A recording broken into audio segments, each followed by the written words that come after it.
All right, we're very pleased to have with us Mr. Ilalo Parayno to speak with us today. Ilalo, good to see you. Thank you very much. Would you please tell us, for the record, what your experience was in the Hawaii educational system? What was your position, and what did you do? I was with the Department of Education, State of Hawaii for 41 years. A lot of it as a teacher, and then I became an administrator for something like 14 years.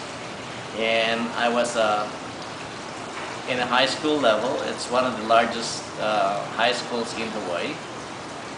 And before that, I have prior experience in Canada and the Philippines as a teacher also. Now, you were the vice principal at James Campbell High School, is that correct? Correct.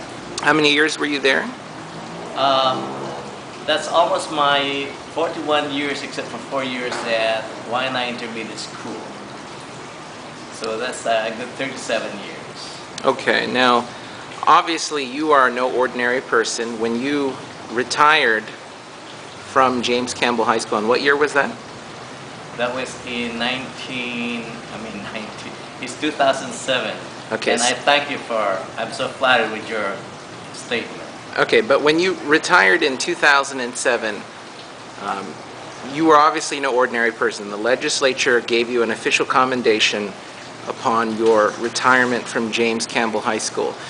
You were also a member of the HSTA, is that correct? Correct. I was very active. You were very active. You also, in addition to that, were made famous when James Campbell High School had that incident a few years ago where there were threats of violence. You were interviewed for that. Your leadership was essential in keeping the student population safe and diffusing that situation. Is that not correct? We did everything we could to, as you said, keep our students, staff safe and secure. Okay, so you are someone who has a lot of experience within the system. You're someone who has paid his dues. You're someone who knows what he's talking about. You've been in the trenches. You know how hard it is to be a teacher. You know what kind of challenges that teachers face. And I'm sure you must be watching with some level of great interest as you see the crisis, for lack of a better word, that we are in with the furlough situations. Now, recently, the Democratic Party put out some statements, particularly from Chair Brian Schatz, in which it was indicated that one of the things that needed to be considered was raiding special funds to pay for teachers. Is that correct?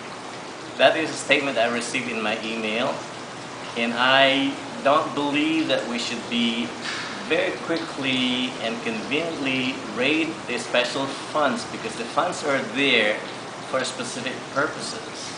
And to just reach out our hands to grab hold of some funds to ease up a problem, I don't think is a very wise solution. We have to look for long-term solutions so that we will not be crisis-oriented in terms of dealing with our situation.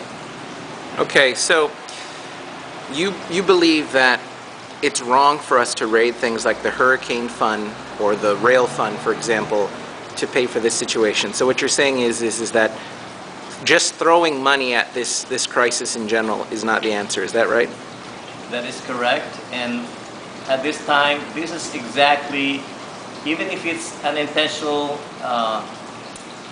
effect, this is time for the whole community to respond, because there's a statement about it takes a whole community to educate our youngsters, because they are part of the community. And we need to be sure that we are stable in our economy. So we need long-term solutions, not just a quick fix. And the history of Hawaii is that we just want quick fixes, and that's not good enough. So what would you say are some of the long-term solutions or some of the strategic fixes that need to be done? I am not in real good position to say what they are.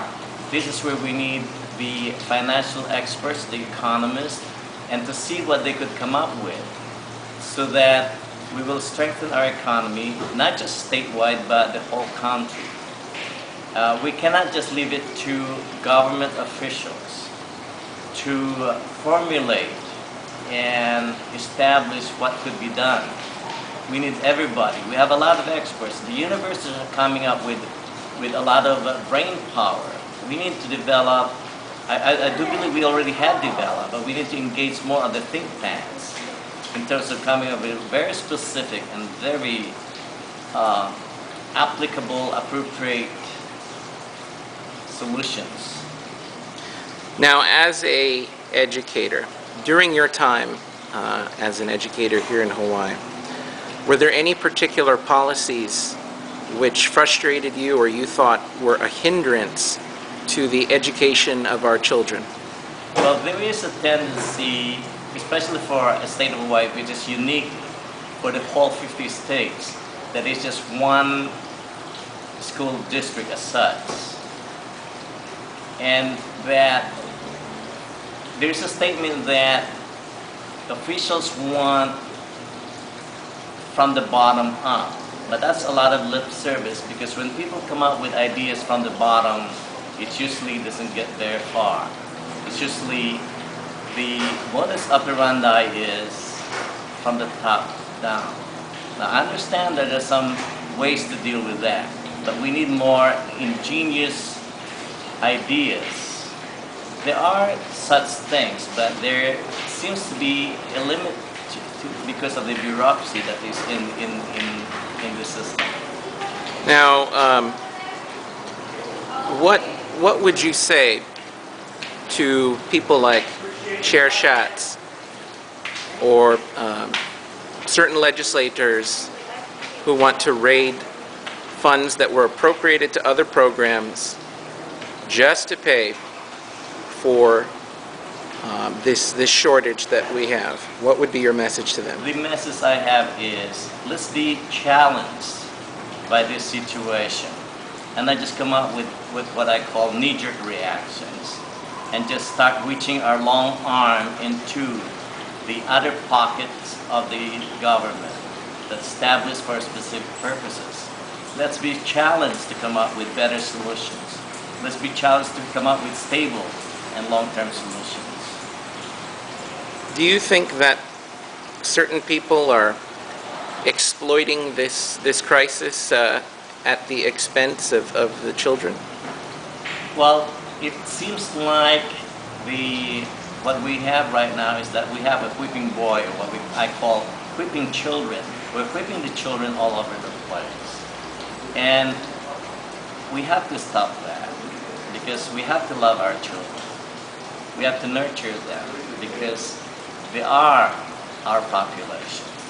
Is there waste within the DOE that you think could be draining some of the resources that are, for lack of a better word, precious resources that could be going to salaries and to important programs? There seems to be a need to look into the process that the Department of Education use right now as operations to see where we can be more efficient and effective.